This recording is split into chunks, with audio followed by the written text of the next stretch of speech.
friends, myself Dr. Ankita Singh Chakotia, PhD in Biotechnology. Also, I have qualified CSI and NGRA with All India Rank 103. आज हम बात करने वाले हैं T cell receptor के बारे में। टी सेल रिसेप्टर जैसे कि नाम से ही पता चल रहा है कहाँ प्रेजेंट होंगे, टी सेल पे होंगे, ठीक है। They are also one of the very important receptor in our immune response, but they are a little bit tough and कह लीजिए कि to deal with them, to make them functional, we need lots of thing in the sense of a few extra cell in terms antigen presenting cell, फिर MHC molecule चाहिए, because if we compare the B cell receptor or antibody with the T cell receptor, बहुत difference है दोनों के काम करने के तरीके में। बी सेल अगर मैं लेमन लैंग्वेज में और आपको समझाने की कोशिश करूं, बी सेल रिसेप्टर कह लीजिए एंटीबॉडी इज जस्ट लाइक कि आपने कोई हैचबैक ली है या सेडान ली है, ठीक है, कार के टर्म्स में बात कर रही हूँ। और T cell receptor is like आपने कोई एसयूवी ले ली है, that too is kind of like Tucson या कोई और बड़ा मर्सिडीज टाइप का आपने ले लिया है, जिसका क्या है मेंटेनेंस भी ज़्यादा है, जिसका सर हर एक चीज़ को मेंटेन करने में ना उस गाड़ी को, एसयूवी स्वाभाविक एसयूवी है तो उसका मेंटेनेंस ज़्यादा होगा, उसका खर्चा ज़्यादा होगा।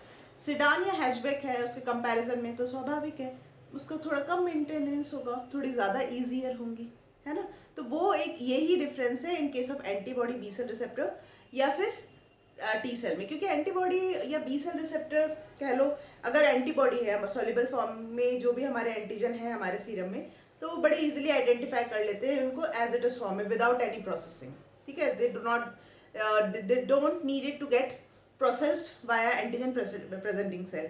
But if we talk about कि अगर टी सेल रिसेप्टर से हमें काम निकलवाना है ना, तो वहाँ उसके ये नखरे होते हैं कि भाई मुझे तो चाहिए कि एक कोई भी एंटीजन है जो भी एंटर हुआ है बॉडी में, वो उसको पहले एंटीजन प्रेजेंटिंग सेल उसको प्रोसेस करे, और मुझ तक अगर कोई आ रहा है तो केवल और केवल एपिटोप वाला पार्ट आए, मतलब पूरा मुझे नहीं चाहिए, जैसे कि बी सेल रिसेप्टर या एंटीबॉडी काम करते हैं। तो चलिए ये देख, यहाँ जैसे कि मैंने बनाया है एंटीबॉडी, ठीक है, देख रहे हैं बेचारे वेरिएबल रीजन जो होता है पैराटोप बड़े प्यार से पूरे एंटीजन से बाइंड कर लेता है और आगे फिर कैस्केड शुरू होता है, whether it is present in the soluble form in the serum और present as a B cell, और अगर सेल के सरफेस पे ही है तो भी ये इसी तरह से काम करेगा।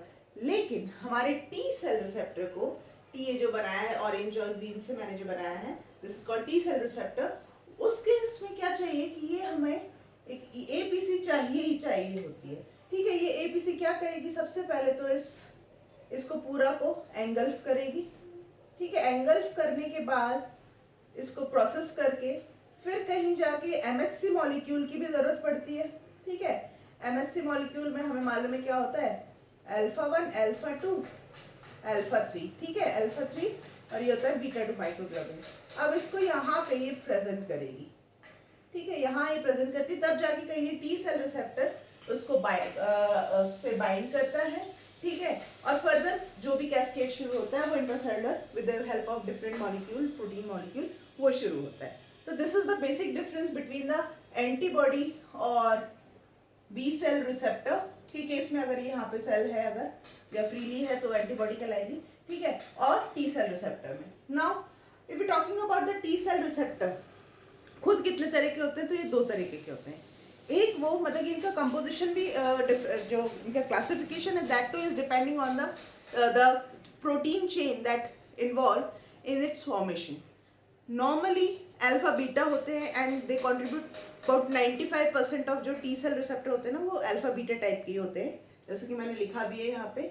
और गामा एंड डेल्टा मात्र 5% होते हैं, ठीक है। अल्फा बीटा वाले जो है हमारे जो बॉडी में टी सेल सर्कुलेटिंग फॉर्म में है, सर्कुलेट कर रही हैं, उन सब पे अल्फा बीटा वाले ही पाया जाएगा। ये म्यूकस टिश्यू जहाँ जहाँ है आपके बॉडी में, ठीक है, वैसे तो आपके पूरे रेस्पिरेटरी उसमें है एंड एलिमेंट्री कैनाल वगैरह में, आपका इंटेस्टाइन में है, आपके यूरोजेनाइटल ट्रैक में है, सब जगह पे म्यूकस टिश्यू आपको मिलेंगे। तो वहाँ पे कौन काम कर रहा होगा, गामा डेल्टा, वहाँ वो प्रोएक्टिवली काम कर रहा होगा, ठीक है। Alpha beta TCR identify peptidic antigen specifically, ठीक है, while the gamma delta other than peptidic, ये आइडेंटिफाई करता है लिपिड को, ग्लाइकोलिपिड एंटीजन को भी, ठीक है। So in this way the classification of TCR हुआ था on the basis of the chain. ये हीट्रोडाइमर, अगर इसका कंपोजिशन पूछे किस तरह का स्ट्रक्चर, इट्स अ हीट्रोडाइमर क्योंकि दो चेन है और दोनों ही अलग अलग तरह के हैं, ठीक है, दैट्स व्हाई हीट्रोडाइमर, ठीक है।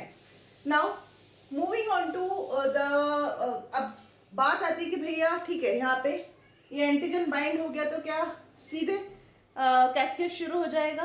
नहीं, सीधे नहीं होता, क्योंकि इसके लिए बहुत सारे और भी कुछ कुछ प्रोटीन्स हैं जिनका कि इन्वॉल्वमेंट चाहिए होता है। जैसे कि सबसे पहले तो आप ये CD4, अगर आपका TH सेल है तो CD4 होगा, TC सेल है तो CD8 होगा, ठीक है। तो ये CD4 इस MHC मॉलिक्यूल के ना कंजर्व रीजन, जो कि प्रोबेबली अल्फा 3 होता है in case of class one MHC molecule में, एंड अल्फा 2 या बीटा 2 होता है conserve region in case of class 2 MHC molecule में, ठीक है। तो वहाँ ये CD4 या CD8 बाइंड करता है जाके, ठीक है, सो दैट आगे और भी जो मॉलिक्यूल्स हैं और भी जो प्रोटीन है they come closer, and so that आगे का कैस्केड, आगे का इंटरसेलुलर सिग्नलिंग स्टार्ट हो पाए। Now CD itself a glycoprotein nature का मॉलिक्यूल है। ये दो तरह के होते हैं, CD4 एंड CD8। CD4 जो होता है उसमें केवल it contains only one kind of chain, that is alpha chain, जो कि अपने आप में 4 डोमेन बना के रखती है, 1 2 3 4, alpha 1, alpha 2, alpha 3 and alpha 4, जिसमें कि फर्दर आपके हाइड्रोफोबिक अमाइनो एसिड की एक स्ट्रेच होती है, and later on it's a cytoplasmic tail. Well in case of CD8 it can be alpha beta और अल्फा अल्फा टाइप, ठीक है। यहाँ सिंगल डोमेन ही होता है और वही आपका हाइड्रोफोबिक रीजन होगा and cytoplasmic tail which is hydrophilic in nature. Now हाँ, एक और डिफरेंस जो मैं यहाँ मिस कर दिया मैंने आपको, अब यहाँ पे आप देख सकते हैं कि एंटीबॉडी या बी सेल रिसेप्टर के केस में कितने डोमेन बन रहे हैं, 1 2 3 4, है ना, या 5 भी होता है कई केस में, है ना। तो 4 से 5 डोमेन्स बड़े आराम से, और या इससे भी ज्यादा हो सकते हैं। But in case of TCR there will be only 2 domain from each chain, ठीक है, 2 से ज्यादा नहीं होते, चाहे वो अल्फा बीटा टाइप हो चाहे गामा डेल्टा टाइप हो, ठीक है। एक चीज और, यहाँ जो अल्फा बीटा है ना CD8 का, अल्फा बीटा या यहाँ पे जो अल्फा है, इसका नाम ही केवल अल्फा है, आप मिसकंसेप्ट मत बना लीजिएगा कि this alpha is same as this alpha ना।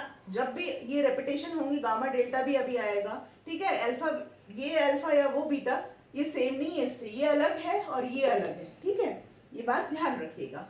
Now there is a CD3 complex also. CD3 complex is again made up of different kind of protein, different kind of protein chain से बनता है, जो कि एक नेगेटिवली चार्ज अमाइनो एसिड से होता है। ऐसा क्यों है कि वो नेगेटिवली चार्ज है? इसके पीछे भी कॉन्सेप्ट है। ये जो हमारा टी सेल रिसेप्टर है ना, इसमें जो ट्रांसमेम्ब्रेन वाला जो पार्ट होता है, ये वाला पार्ट, ये आपका पॉजिटिवली अमाइनो एसिड से बनता है, जिससे कि क्या होता है कि जिस वजह से क्या होता है कि भाई ये जो आपका सॉरी, ये मैंने कुछ गलत स्ट्रक्चर बना दिया, हाँ, ये साइटोप्लाज्म हो गया और ये ट्रांसमेम्ब्रेन है। तो जिससे कि क्या होता है, ये पॉजिटिवली चार्ज है, और फिर जैसे ही कोई एंटीजन इस पे आता है, पैरेलली आपका ये CD4 या CD8 भी एक्टिव होता है। इसके एक्टिव होते साथ ही ये सारे के सारे जितने भी CD3 कॉम्प्लेक्स के जितने भी आपके प्रोटीन्स हैं, जीटा जीटा या जीटा ईटा के कॉम्बिनेशन में होते हैं, ये गामा एप्सिलॉन डेल्टा, ये सारे जो होते हैं वो आपस में दे कम क्लोजर, ये एसोसिएशन में तो रहते ही हैं, क्योंकि नेगेटिव टू पॉजिटिव इनका एक अट्रैक्शन बना रहता है electrostatic. But this CD molecule also help them to come closer and form a close association, ठीक है। So the CD3 complex involve 3 more protein complex, in which first one is the zeta made up of with the same kind of chain, that is zeta या फिर zeta और eta, ठीक है। इसकी खासियत ये है कि इसके जो साइटोप्लाज्मिक टेल पे आपको immuno receptor tyrosine base activation motive होता है। अब ये इतना लंबा नाम मैंने ले दिया, इसका मतलब क्या है वो भी तो बता दूं, ठीक है ना। तो इसका मतलब ये है, इसका मेन काम ये है कि आप जब भी कुछ इस तरह की प्रक्रिया होगी कि एंटीजन आएगा, ये एक्टिवेट होगा, ये सारे काम दे विल कम क्लोजर, तो यहाँ पे सबसे पहले फॉस्फोराइलेशन होगा। ये हमें मालूम है कि सिग्नलिंग का कुछ भी काम होता है ना, किसी भी वजह से सिग्नलिंग का कुछ काम हो रहा हो तो फॉस्फोराइलेशन और ये टायरोसिन काइनेज ये सब बड़ा ही इंपॉर्टेंट रोल प्ले करते हैं। ये सबसे पहले आके तैनात हो जाते हैं कि ठीक है हम करेंगे फॉस्फोराइलेशन, टायरोसिन और ज़्यादातर आपको टायरोसिन और ये काइनेज तो खैर है ही, फॉस्फोराइलेशन डिफॉस्फोराइलेशन हो रहा है या फिर तो मतलब काइनेज तो आपको सबसे पहले आपको फर्स्ट लाइन पे मिल जाएगा खड़ा हुआ कि हाँ मैं करूँगा। तो ये tyrosine immuno receptor tyrosine base activation motive इतना मुश्किल नहीं है, याद रखना आईटैम, ठीक है। तो नाम से हालांकि पता चल रहा है। तो ये यहाँ पे ईटा ईटा सॉरी जीटा जीटा या जीटा अगर ईटा है तो वहाँ पे आईटैम ये होते हैं। सबसे पहले इन्हीं का फॉस्फोराइलेशन होता है जिससे कि आगे का इंट्रासेलुलर सिग्नलिंग शुरू हो। दूसरा जो आता है CD3 कॉम्प्लेक्स में वो आता है गामा एप्सिलॉन, ठीक है, हेटेरोडाइमर है, एक ही डोमेन है, ठीक है।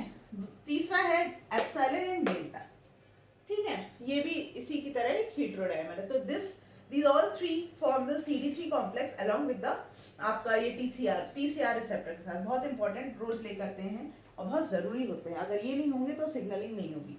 बट ऐसा नहीं है कि इनके होने से, CD के कॉम्प्लेक्स के होने से और T सेल रिसेप्टर के होने से ही सिग्नलिंग शुरू हो जाएगी।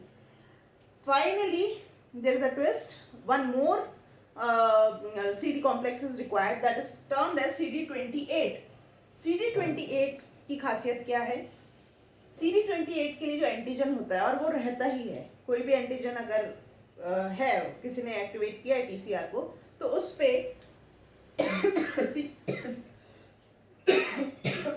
सॉरी CD80 या फिर CD86 पाया ही जाएगा, सो दैट वो CD28 से बाइंड कर पाए and finally the activation for immune response start now.